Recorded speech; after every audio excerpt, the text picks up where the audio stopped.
We just did a video about what was the worst thing someone did as a kid, like something they now realize was really awful and they feel kind of bad about it.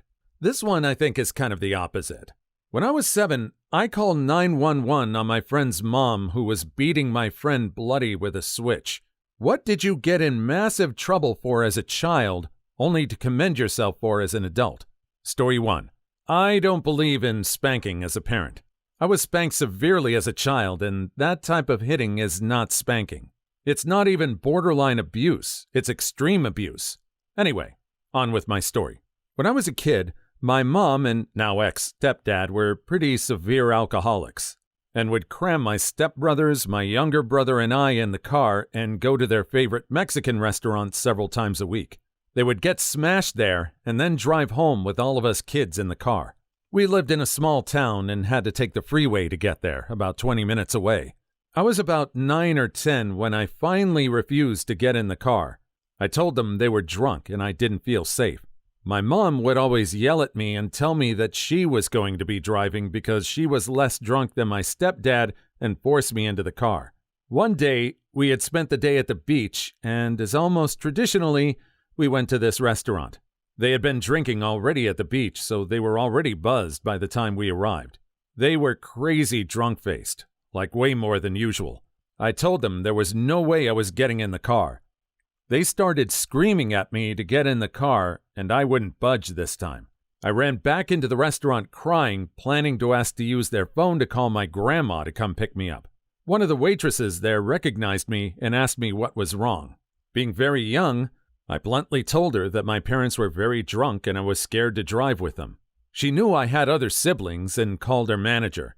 He called the police, and they came and almost gave them a DUI. They of course would have now, but in the 90s they weren't as strict, I think. They got taken home, and another cop car took us kids home. I was punished severely. I was grounded for 2 months and spanked pretty bad. Their alcoholism increased severely until I was 14, when my ex-stepdad blacked out and crashed his brand new motorcycle. They've been sober ever since, and I'm 21. I'm glad they're both sober now, but kinda ticks me off that it took losing a motorcycle to do it, and not almost unaliving their kids every week. Anyway, I felt bad for years for inadvertently calling the cops on my parents, but as an adult, they absolutely deserved more. In fact, I hate that I was even punished for that good deed. As a new mommy, I'm utterly appalled and hope my daughter is as awesome as I was. Too long didn't read? My parents were spit-faced drunk and tried to get my brothers and I to drive home with them, and I inadvertently called the cops on them and was punished severely for it. Now, I'm proud of what I did. There's some point where you start to realize that your parents aren't perfect. I think this person realized their parents weren't perfect at a much younger age. That self-preservation kicked in. I'm completely glad there was no one that was unalived in that situation. There were so many opportunities for that to take place. Story 2. In grade 8, one of my good friend's mom was struggling with her career. It was pretty bad, and he obviously wasn't taking it well. What 13-year-old would? Anyway, one day after school, we were hanging around with a few girls on the front lawn, and this kid, an absolutely horrible kid, comes up to us. I can't remember what led up to it, but this kid says to my friend, "You should go home and smash your mom one more time before she dies." I completely snapped. I beat the hell out of him. This awful kid was smaller than me, so it wasn't fair, but I didn't care. I punched him in the face and knocked him on the ground and let my friend, who was pretty puny, kick him while he was down there. I'm not sure I've ever been so angry in my life. I can't remember all the details, but I know we didn't. Well, I didn't. I was the biggest one, so I was doing most of the damage. Do anything too serious, as he didn't have any broken bones or missing teeth. His parents obviously got in touch with the school, and there was a big meeting between my friend, the awful kid, all the parents, the principal, vice principal, and the school resource officer. We had to apologize for beating him up, and I think he gave a half-hearted apology. It was pretty awesome, though, as it was clear the principal and vice principal were not all that angry at me and were clearly going through some motions to keep his parents happy. Too long didn't read? I beat up a kid that told my small friend to smash his mom before she died of cancer. Looking back on it now, though, the kid I beat up was clearly in an awful situation. His dad was at the very least emotionally abusing him, and I'm sure his mom definitely didn't defend him, and maybe even help berate him. That kid had problems and couldn't deal with them. And while it feels nice to think about giving an awful person their comeuppance, and teaching them a lesson, he didn't learn anything from it. He continued to be a messed up kid and now has a kid of his own. I'm sure he's going to continue the awful cycle he was born into. Violence really doesn't solve much. My kindergarten bully was extremely mean, physically and verbally, and the usually awesome kindergarten teacher ignored his actions. Later found out his mother passed of cancer when he was 2. His father was an alcoholic, and he graduated from law school and is now a really nice guy. Still, no forgiveness for taking one of the chicken eggs out of the incubator. That one might have hatched. This felt pretty cathartic as one of those bullies get their revenge stories. I wasn't expecting the deep little reflection on his actions after. Kind of a good thing they did, though. I hadn't really thought about it. Has anyone tried to approach this person during the rest of their life and maybe change the course of his actions? Maybe try treating him differently? It's kind of sad to think he's going to be cursed to be in this cycle for the rest of his life. Story 3. When I was 10 years old, I caught my cousin stealing my action replay for my GameCube. You see, I had owned 2 action replays because my first disc broke, so I had to buy another one. So, in order to discern the difference between the 2 action replay cards, I took a golden Sharpie and marked a golden 1 on the back of my original replay card. Well, it had gone missing after my cousin spent the previous day over at my house, and I only kept it in a certain position. Now, my cousin was known for stealing things. Many things in our house were stolen by him throughout the course of many years, but his grandmother, whom he lived with, never believed any of it because no one had any proof. Well, the next day, I go to play my GameCube, and I couldn't find my golden number 1 action replay card. I looked everywhere, but still couldn't find it. So I told my dad, and he called his aunt, the grandmother of my cousin, and asked her to check my cousin's room for the card. My cousin was sleeping, so she was able to go into his room without him trying to hide it before she could inquire about it. And when she was in his room, she found it. I myself was just happy to have my action replay back, once my aunt came back over to our house that day. But she was furious with her grandson for stealing. And so when she came back over to our house, she gave me my card and she said to me, "So what do you want me to do to your cousin for stealing your game? I could beat him up? Do you want me to beat him? I could ground him for a year if you want." Like I said, I was only 10 at the time, and my dad was standing right next to me when this happened, and he was about to interject when I said, "I'm sorry, Aunt Carol, but I don't feel as though it's my responsibility to decide how to discipline your own child." My dad was literally stunned, and my great aunt glared at me for a few seconds, then left. Later, after she had gone home, my dad hugged me tightly and told me how proud he was of me for being so mature and responsible, and for not indulging my great aunt in her immaturity and inability to raise her own children. I'm amazed by that response, too. Sounds like that woman was just trying to fob off the punishment to someone else. It feels like she wanted to be able to dish out a punishment while still being the good person. If this person told her, "Yeah, ground him for a year," she could spend that year saying, "Well, hey, this is what your cousin wanted. He decided the punishment and you stole from him." It's a very mature and very insightful response from him. Story 4. In the 6th grade, I was in class with my classmates waiting for the teacher to arrive. A boy, Shane, and his girlfriend were sitting behind me and were shouting and roughhousing. The girl accidentally stabbed Shane in the palm of his hand with a pen, resulting in a deep puncture wound, a lot of blood, and a slow panic. Seconds later, our teacher entered the room. Shane hid his hand under his desk, and our oblivious teacher began his lesson. Meanwhile, Shane and the girl were behind me sweating. I turned around to see the wound, and watched as the blood began to trickle and pool into the cup of his hand. It looked gory, so I raised my hand and said, "Shane's bleeding." Our teacher was ticked. Shane was sent to the nurse and then the principal's office, and our whole class was punished with a writing assignment. The principal came into the room to scold us, going as far as to inform us of what the janitors would now have to do to clean up the bloody mess in the hallway. A few days later, Shane returned from the hospital with fresh stitches in his hand. Turns out the stab wound was so deep that it caused nerve damage, and he lost some feeling in his palm.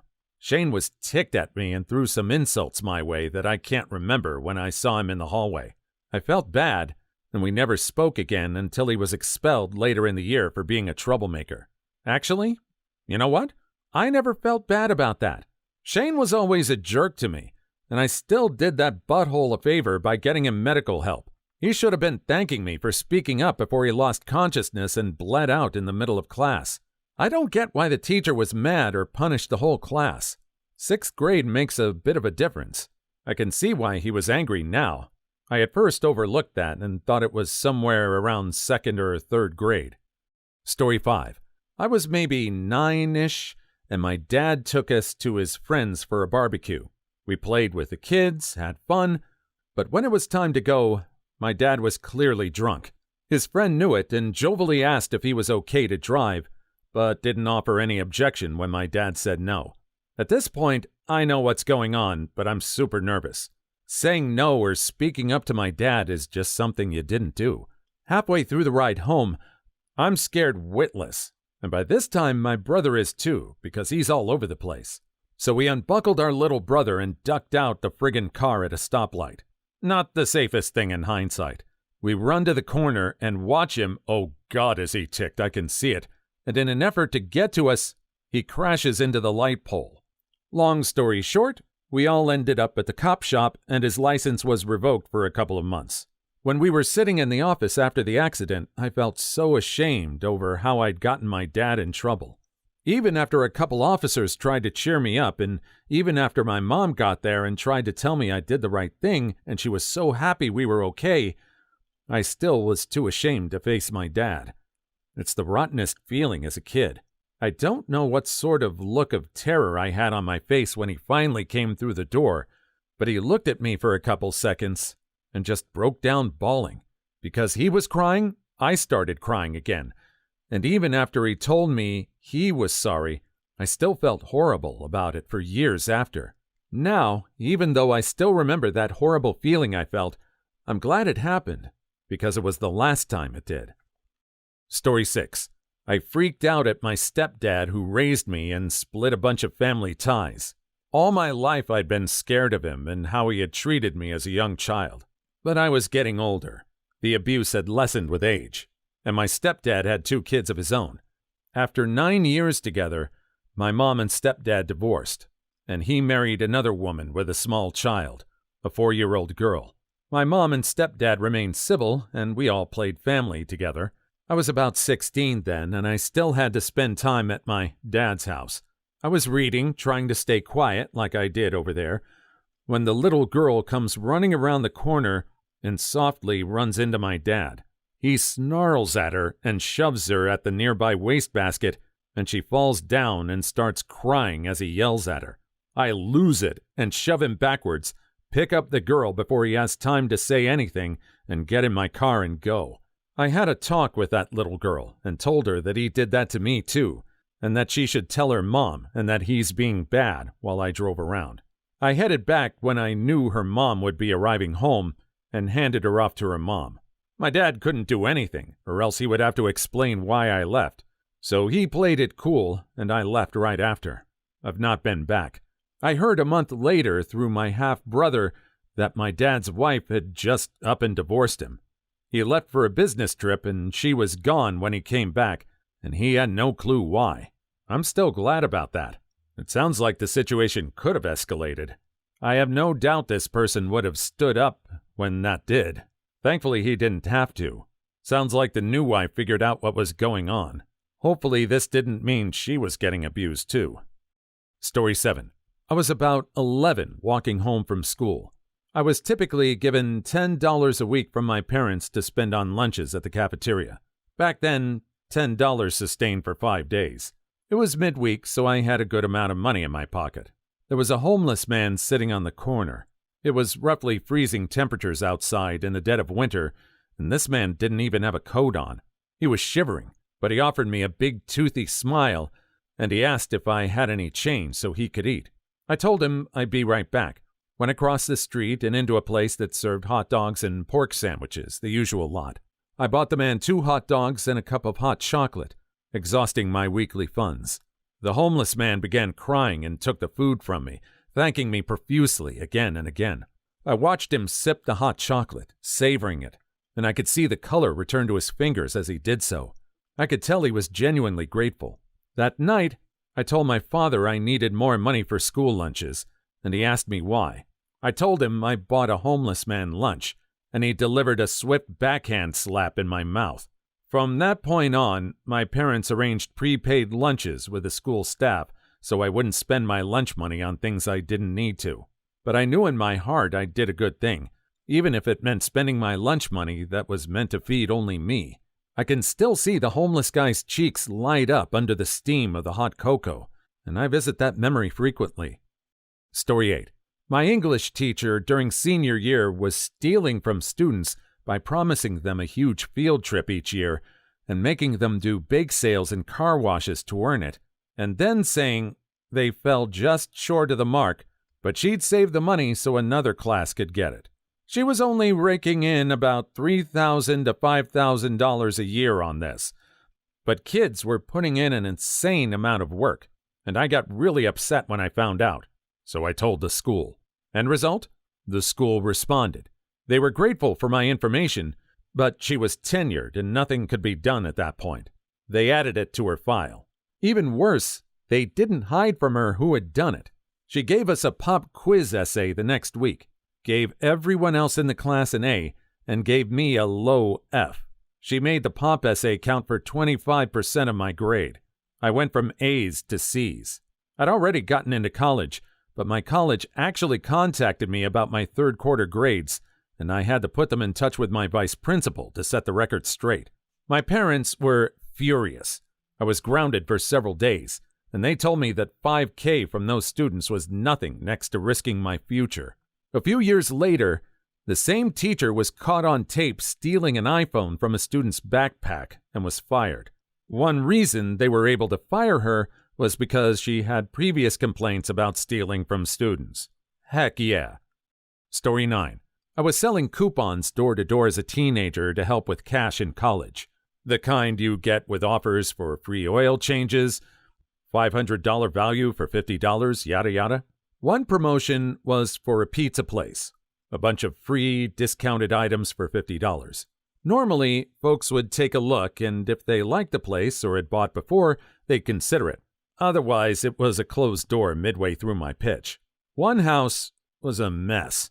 Unkempt lawn, beater station wagon, house in disarray. I made my pitch to a haggard mom trying to manage her brood. She quickly cut me off and said her divorce proceedings were underway. The husband was a deadbeat, and she had no disposable income. But she liked the pizza place. Said they used to go as a family. I moved on. A few doors later, I turned back, went to her and rang the bell. She was plenty confused to see me back. I gave her one gratis and said I hope it helped get her through the rough patch. Our coupons were tracked, of course, so I got in trouble for a lost coupon and had to eat the profit. A few weeks later, I was near the pizza place, and I'll be damned if I didn't see her with all their kids piling into that station wagon with piles of takeout. Felt good, and it still does. That is a damn fine thing you did. Thank you. How much did this person sell? If he sold even one other coupon book, he would have at least broken even. If he sold two, he would still be in the blank if he gave one away. I can understand why people could take advantage of this. This wasn't the case, though. It was a good thing he did. Story 10. Only sort of related. When I was a kid, I was a huge liar and very manipulative. Even now at 24, whenever my mom asks me anything, she thinks my answer is a lie no matter what it is. She'd spank me for lying at a young age and tell me to never, ever, ever lie. So now I don't. I tell the truth even when it's disadvantageous to me because it's the right thing to do. My mother and grandmother tell me now that I should lie when it will benefit me. For example, I had a job interview recently. The interviewer asked what I was discharged from the Navy for. It was a general discharge under honorable circumstances because I couldn't meet fitness standards. I told him. That was the wrong thing to do. What? Did you want me to lie? You shouldn't have told him at all. He asked me why I was discharged. Well, you shouldn't have mentioned that you were in the military. And what? Pretend I did nothing from 18 to 24? That's lying too. So on and so on. It may be to my disadvantage, but if I'm going to get a job, I'm going to freaking do it honestly. And that ticks my mom and grandmother off. Well, you shouldn't have freaking beat me for lying as a child. That's another example of older people thinking they're wise just because of age. You're obviously more virtuous than them. Story 11. It may not be me who I'm proudish of, but it directly involves me. When I was in the 4th grade, I caved into peer pressure and decided to vandalize a car during lunch. Used a rock, wrote the F word on the hood of some nice red car. I had no idea whose it was. Anyway, skip forward about 10 minutes. I've been showing some people who've come by what I've done. Even inspired another kid to use a pine cone to write the F word on a car, albeit very small, and a friend of mine comes by. I show him what I did, and he leaves. A few minutes later, the teacher comes by. My friend had told on me, which I'm glad he did, mostly because everything turned out very well, other than the couple months of torment coming from my parents. My parents' car insurance was able to pay for the damages to the car. The teacher who owned the car was actually incredibly nice and forgave me immediately. If my friend hadn't told on me, I have no idea what would have happened, but I'm sure the guilt would have started to pile up, and if they did ever eventually figure out it was me who did it, I would probably have been in a lot more trouble. Too long didn't read? Vandalized a car? Friend told on me right after seeing what I had done. Thankful now. Not so much then. Story 12. When I was 13 or 14, I was living with my dad, who had a tendency to emotionally and verbally beat everyone down when he didn't get his way. He had treated my mom really badly, and she had left a year or two prior. After a very heated argument one day, I had PMS and was a little teary. He told me that I had to stop crying now as I was bringing down the mood of the household. I told him to take off. I didn't use language like that usually, so it was a bit of a thing. He went mental on me, so I proceeded to explain to him exactly why his relationships always go badly, because he is a selfish child and a bully, and listed the ways in which he was a generally bad person. In reply, he gave me a shove into a wall. I proceeded to pack up my things and walk about 10 kilometers to my mom's house. I've lived there since. To this day, I'm the only person who stood up to him and told him what I really thought. I'm from Australia, said 6 miles to make it easier for you Americans to understand or something. It was around 10 kilometers, which was fairly far, especially late at night. To this day, I'm the only person who stood up to him and told him what I really thought? Good for you. This person has never gotten talked back to by anyone? I mean, forget the family. What about him talking back to anybody on the street or in a bar? He's never gotten any consequences for having an attitude like that? What is it about him that makes people want to back off from him? Story 13. As a kid, I was really shy and awkward. Shocking for a netizen, I know.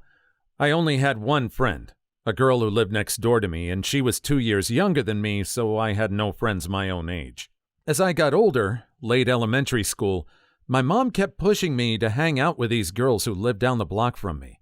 I would go over there because she forced me to, but these girls were the popular girls who would torment me and make my life miserable, but then act all nice when our parents were around. I would try to avoid going over to their houses all the time, and my mom would get furious at me. Well, in high school, they all ended up becoming hard-partying, substance-using, class-failing wenches, and I did great in school and went on to college. Pushing me to be their friend is one thing my mom admits to being wrong about, but only because of how bad they ended up being later in life, not because they were so mean to me. She still won't believe that they were mean. I'm a girl. I don't understand why parents don't believe kids when they say someone's mean. Yeah, kids can lie, but usually not about that type of thing. Story 14. When I was about 8, I was walking alone down a road toward a friend's house on a hot summer's day, eating a popsicle. The neighborhood bully was in his front yard for some reason, which I needed to walk right past to get to my friend's house. As I walked past his house, he began to call names at me, etc., trying to provoke a response from me. This was typical, and I had anticipated it. I walked straight up to him, without saying a word, and hit him in the nose with the popsicle I had been planning on eating as hard as I could. He cupped his bleeding nose, screamed like a little girl, and ran inside. My frozen treat was cracked and ruined.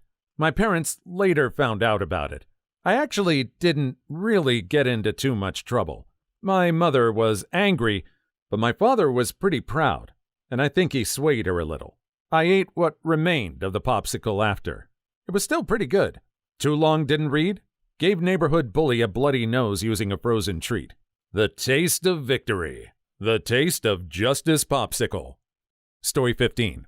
When I was 14, I called 911 on my father because he was bashing my head into a wall.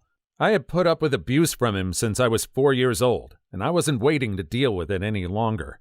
The police showed up, told me that I was a problem child, to never call them again, and when they left, my father continued to beat me. I left the next day, never to return. I called around until I could get a number for Child Protection Services and told them everything. My family no longer speaks to me. They blame me for breaking up the family and told me that there are some things we just don't talk to outsiders about. Apparently, abuse is one of those things.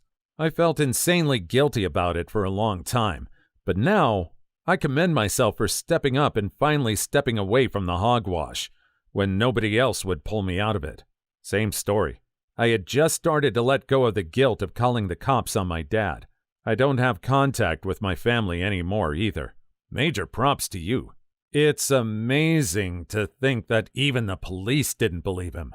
That took a lot of major courage to walk away from something everyone, including law officers, was ignoring.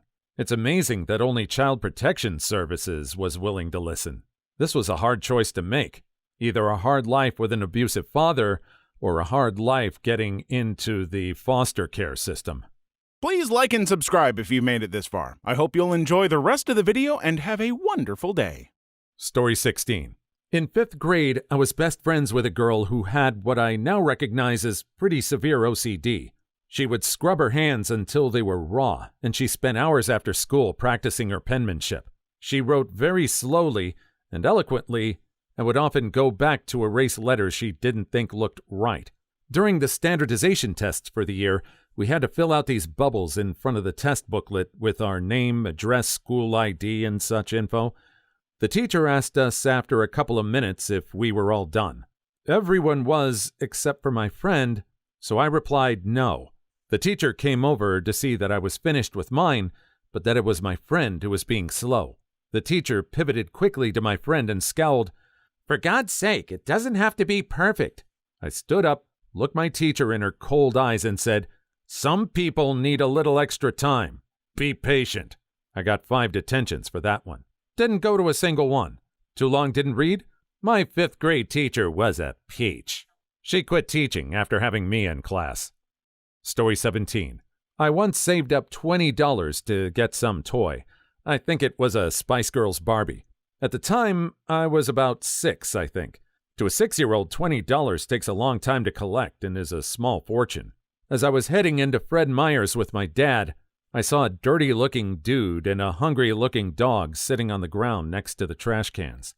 I asked my dad why that man was so dirty, and he said, "That man has no money and doesn't have a shower or a house." And he continued on into the store. And I pondered this for a minute. I ended up giving the dude all my money.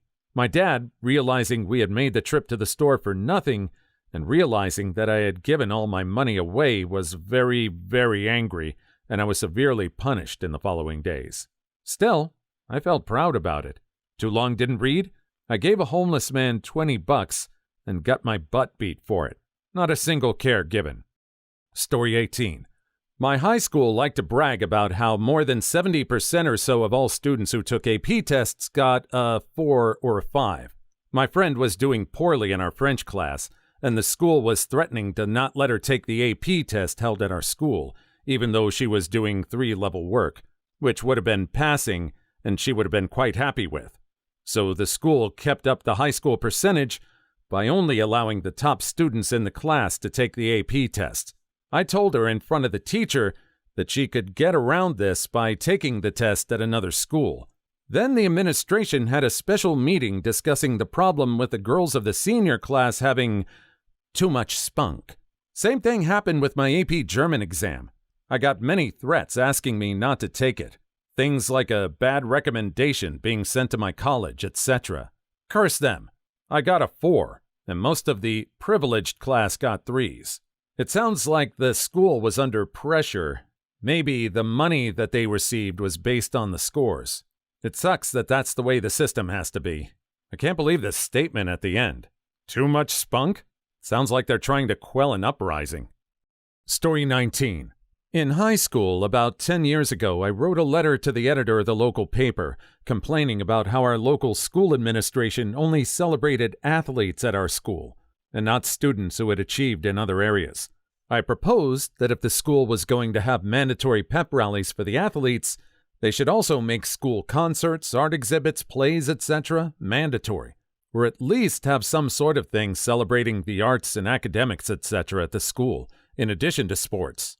I had no problem with the athletes. I just didn't think they should be the only ones recognized. Anyway, I didn't exactly get into trouble, but my parents told me I shouldn't have sent it.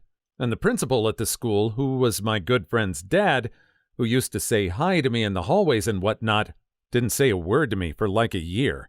Still agree with the whole thing, and never regretted sending it. Story 20. My substance addict sister attacked me. I was 13, she was 17, which was fine. She then proceeded to hit my mom and held a knife up to her throat. I was in shock and will never forget the image of me having the phone sobbing about to dial 911 and my mom begging me not to because she didn't want my sister to get in trouble. I stood there shaking, not knowing what to do for a good 5 minutes because I didn't want my sister to stab my mom. I finally called 911. My mom yelled at me and my sister darted towards me. Luckily, my adrenaline kicked in and I tackled her to the ground, I'm also a girl, and held her down until the cops came. My mom was so upset with me for calling the police, and I still hope I did the right thing, but I'm pretty sure she would have severely hurt one of us. Your mom is an idiot. That was the right thing to do. Story 21. When I was 15, my friend told me that she took a lot of pills because her ex-boyfriend told her to unalive herself. I called 911 and printed out the conversation from AIM and showed it to the police. The ambulance went to her house and they said she seemed fine. She had to get her stomach pumped, then do a few months of counseling. Her mom talked to me a few days later and said that I shouldn't have called and that my friend was fine. It wasn't the first time that my friend had done it, so at the time, I thought I was doing the right thing. The only time in my life that this sort of thing happened to me, I didn't do anything because I didn't think she was serious. She was, and she expired. So yeah, never hesitate in a situation like this. The consequences of an unnecessary 911 call pale in comparison to the alternative. Doesn't sound like this 911 call was unnecessary at all. Sounds like she had to have her stomach pumped. She could have perished. I think the mom should be thanking this person for saving her life. What about the consequences about the ex-boyfriend? Did anyone follow up with him at all? Story 22. I was seriously dating a girl in high school, 3 years, who was very thin and a point ballerina. She confided in me early in the relationship that she was anorexic and at times bulimic, partially because of the stresses of ballet, but mostly because her mom would say snide things about her weight, even though she was very underweight for her height. I often told her she should speak to someone, and she would say her mother wanted her issues to be a secret. After the first few years of dating, we talked through a lot of her troubled thinking, and she got to a healthy weight and had stopped purging. One night, her mother was mad at me for some reason and asking me to leave her house. She said her daughter had deserved better than me, emo atheist kid, because I wasn't like them, conservative Baptist bigots. I responded with a tirade against her neglect and abuse of my girlfriend's, at times nearly deadly anorexia. Her mom was like a deer in headlights and never let me into their house again. Story 23.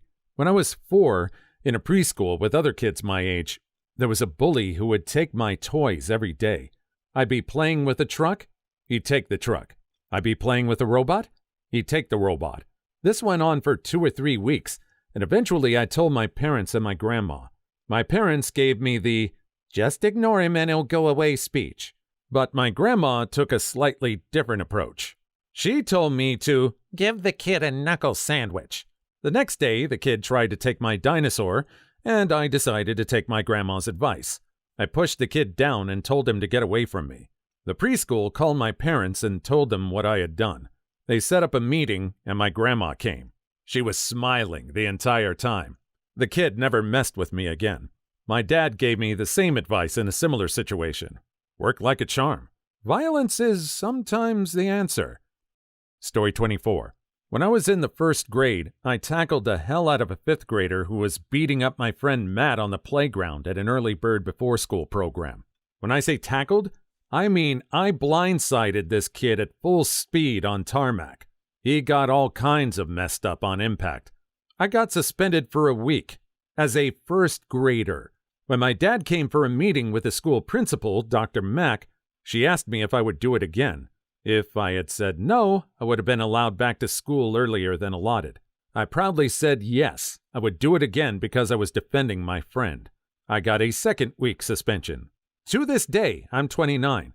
My dad still talks about how 1st graders don't just go around beating up 5th graders, and that he would always be fine with me getting suspended for standing up for what I believe in. Story 25. I was living in rural Canada going to boarding school when I was in high school. It was an international school, and my roommate was Iranian. We were at a McDonald's, and some drunk guys come in and start yelling sectarian slurs at my roommate. We talked it out with the guys, and everything was cool. Then all of a sudden, some random drunk just punches my roommate in the face. The place breaks out in a fight like something out of a movie. We were outnumbered at least 3-1. A bunch of guys were on top of my roommate on the ground. I picked up a high chair and beat the guys with it as hard as I could. We ended up having to go to court, and eventually we were all exonerated, and the xenophobes got probation. Too long didn't read? I beat a couple of guys at McDonald's with a high chair. Story 26. When I was younger, my little brother decided to get into a bowl of hard candy. The candy was too hard for him to chew and too big for a 1-year-old to swallow. He started choking, so I ran to wake up my dad for help. At the time, my dad had 2 late-night jobs, so he would sleep in till 2 in the afternoon. He was angry that I woke him, even though I was obviously scared. He didn't get up and started screaming at me, calling me trash. I gave up on trying to get him up and rushed to my little brother. I performed the Heimlich maneuver on him, and he suddenly spit the candy out. We both started crying out of joy and fear. 5 minutes later, my dad came out of his room screaming, then started to hit me. At the time, I got angry at my brother for getting me into trouble. Thinking back on it now, I think I saved his life. I don't regret a thing. Story 27. I feel this is relevant, but no one got in trouble. Just felt like sharing, so like this if you want. Anyways, I was 7 years old and at the local hockey rink on Saturday for open skating. This kid was skating backwards, and I wanted to know how, so I asked. This kid, a little bigger than me, just knocks me on my butt and skates away. I go up again to ask why he did that, and he did it again. This time, the 3rd time, 3 strikes you're out, when I went up and he went to do it again, I grabbed my wrist and uppercut him on his butt, both my arms together. Then I jumped on him and popped him in the face. Both our fathers were watching. His father told him to knock anything down that moves on the ice. My father was proud. End of story. Thanks, scumbag dad. Story 28. When I was in 5th grade, there was this kid in my class who had ADD. He was kind of a handful for the teachers and staff, and they treated him badly. One day we were eating lunch, and he was sitting there crushing up packets of crackers. The lunch monitor saw him doing this, came over and started yelling at him, and sent him to the quiet table. Then she picked up one of the packets that he had been crushing and threw it all the way across the cafeteria and hit him with it. I was like, what the hell? I wrote a letter to the principal that afternoon and had all of my classmates sign it detailing what had happened and how it made us all feel. She was promptly fired. Finally, a principal with a head on his or her shoulders. Story 29. I was in this self-defense workshop with my Girl Scout troop or something, and I asked the lady teaching it if scratching a guy with your nails would be a good way to get him to release his grip on you. No way, she said. Here, I'll show you. Scratch me. She grabbed pretty firmly on my arm, so I scratched as hard as I could. I drew blood. She didn't let go, but then she started yelling at me all like, "Look what you did! I'm bleeding now! You should really think about your actions." And I spent the rest of the day feeling terrible about it. Looking back, she literally freaking asked for it. Always scratch. At best, he lets go and you get away. At worst, you'll at least get your attacker's DNA under your fingernails for the autopsy. Story 30. When I was 11 and my little brother was born, I practically raised him from the first year of his life because both of my parents are alcoholics and substance abusers. One night, he woke up in his crib crying, and I ran downstairs to feed him. My mom complained that she was tired because he never sleeps, and she proceeded to yell and yell and yell, swearing incessantly. I didn't want my brother in that kind of stressful environment, so I politely said, "Please don't speak like that in front of the baby." Boy, did she have a cow. Directed her yelling at me. Told me to never correct her because she's the parent. I just took my brother to another room in the house. Even though she really hated it, I don't regret standing up to her like that. Story 31. When I was in 8th grade, I went to use the restroom, and there was this chubby girl applying eyeliner on her eyes. A few girls came in and mocked her and made fun of her weight. I was listening to all of it while I was peeing. I came out to wash my hands, and they were still laughing. And I looked at the 3 girls and loudly said, "You guys are morons. At least she doesn't give oral spicy time in the staircase." They were known to do these kind of things. As I left, the chubby girl left too and flat out said to me as she held back tears, "You don't need to say all that. I can stand up for myself." At that time, I felt bad defending her, but now that I think about it, I think I did the right thing. You did do the right thing. Story 32. Moved to a new school and stood up for the kids being bullied. I got into a fist fight with a kid who was beating the hell out of a mentally handicapped kid. We both were sent to the office. He got a 10-day suspension and 13 stitches. I got 17 stitches, but no suspension, and commended on it later on in life by the principal after learning the actual reasoning. For reference, I was brought up in a foster care household and have adopted siblings who are also slow. I don't deal well with the abuse that the mentally handicapped receive. Update. Wow. I went to sleep shortly after this post and just got off work this morning, and all these awesome responses. Thank you guys so much. It means a lot. Story 33. When I was 9, I went to school one morning to see several of my friends surrounding a little girl who didn't dress like the rest of us. She had obviously dressed herself and had chosen a Christmas dress with mismatched socks and her mom's heels. The kids were taunting her and throwing rocks at her. She just stood there in her little dress and cat-eye glasses, crying. I ran out from the group and stood between her and the others, and I yelled at them to stop hurting her. I was ostracized for years after that incident, and I still look back on it as a defining moment of my life, to stand up for the little guy. I was that little girl. Not literally, sorry, and you're a goddamn hero. I wish you'd gone to my school. Story 34. I didn't get in massive trouble for this, but I'll throw it out there anyways. My parents took me to a McDonald's when I was around 7 years old. I was playing on the play structure when a 4-year-old came up to me and started pushing me around and punching me. My parents were watching, waiting to see what I would do. My dad later told me years later that my mom was frustrated that I just stood there and took it instead of hitting him back. When my mom walked up to me and asked me why I let him punch me, I said, "He's so tiny. I know I could hurt him if I wanted to, but he doesn't know any better." My mother was shocked. Story 35. When I was in 2nd grade, a 3rd grader was picking on the new kid, who happened to be in my class, and wouldn't give him back his backpack, which the kid needed to turn in his homework.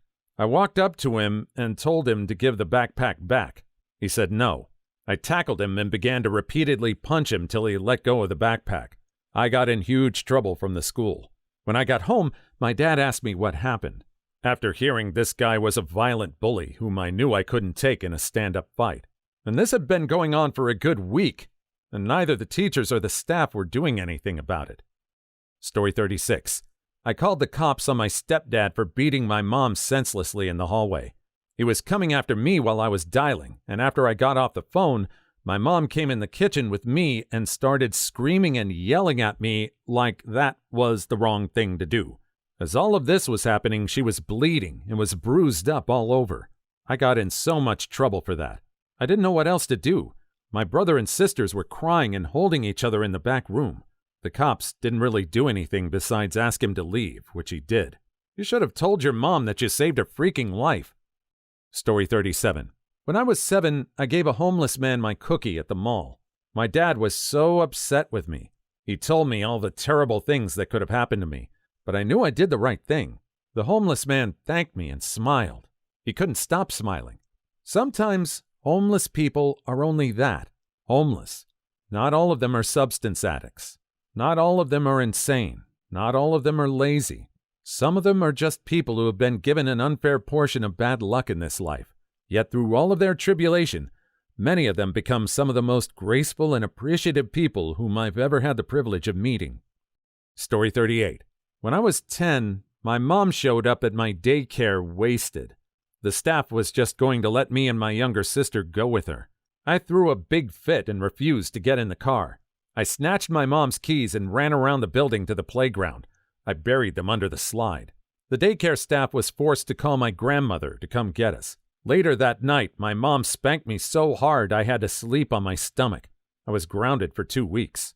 22 years later, I'm still ticked at her for that. Story 39. When I was probably 10 or 11, I was at a younger cousin's birthday party. One of the neighbor's kids was there, probably around 7, and was really annoying. At one point, he bit me on the arm, and I just stood up and backhanded him across the face, hard enough to send him to the ground, crying. I got put in timeout or some stuff and pretty much had to sit by myself for the rest of the party. Later on, I found out that this kid was known to be a biter and stopped doing it after that. Keep your pimp hand strong, my friend. Story 40. My friend came out as gay, and his parents were violently opposed to this. He had a boyfriend in a different state, and his parents banned him from talking to the guy. They cut him off from the internet completely. My friend would put emails on a disc and give them to me, and I would send them to his boyfriend for him, and bring letters back from him from the boyfriend. Huge trouble from that one because the friend's dad was one of my teachers. I do not regret it at all. Story 41. When I was in 6th grade, my best friend told me that she was going to the mall to meet a guy she was talking to on the internet. She told me not to tell anyone, so naturally I went and told my mom right away. My mom told her mom, and she got grounded. She didn't talk to me for months after, but I didn't care because I believed that I saved her life, saved her from getting violated. Them people from the internet are dangerous, or so I've heard. Story 42. My best friend always got in trouble for reading in grade school when the teacher was talking. The teacher really didn't like him and would often just yell, "James, pay attention," even if he was staring at her. She did this so much that I began to get defensive and angry. One time, when James was just looking down for a second, she gave him detention for reading. I stood up and yelled at her. Told her he wasn't reading and that she was being a bully. I got detention too, but James' parents loved me so much after that. Story 43. In high school, my girlfriend and I were in the process of breaking up. We were chatting on AIM, and she wrote, "I'm so depressed. Goodbye, Sat Night Ride. I'm going to meet God." I called 911 and said she was trying to terminate herself. The cops came and all the craziness, and her parents never forgave me and forbade me from seeing her again. I still feel like I did the right thing. Her parents never forgave me and forbade me from seeing her again? Yeah, not like you saved their daughter from freaking unaliving herself or anything. Story 44. I got sent home for getting in a fight on the playground in 6th grade. Parents yelled at me. Felt terrible. Looking back, I was being bullied, and the fight was 3 against 1. I managed to give one of the mongrels a black eye and the other a bloody nose. He was sobbing. I regret nothing. Never get in a fight with a mother-loving Batman. Story 45. When I was a teenager, I brought a couple of drunk kids to my house while my parents were gone so they wouldn't drive home while drunk. My parents came home, and I got in trouble for having drunk boys in the house. I still think I did the right thing. Story 46. When I was 15, I destroyed my father's Walter White lab and kicked his big scary Walter White friends out of our freaking trailer who were operating it.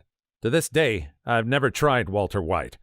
That was in 1996 in Missouri. 10 years later, my father lost his life to it, in a horrible way. Please leave your story in the comments. I would love to make a video on them in the future. Also, don't forget to like and subscribe.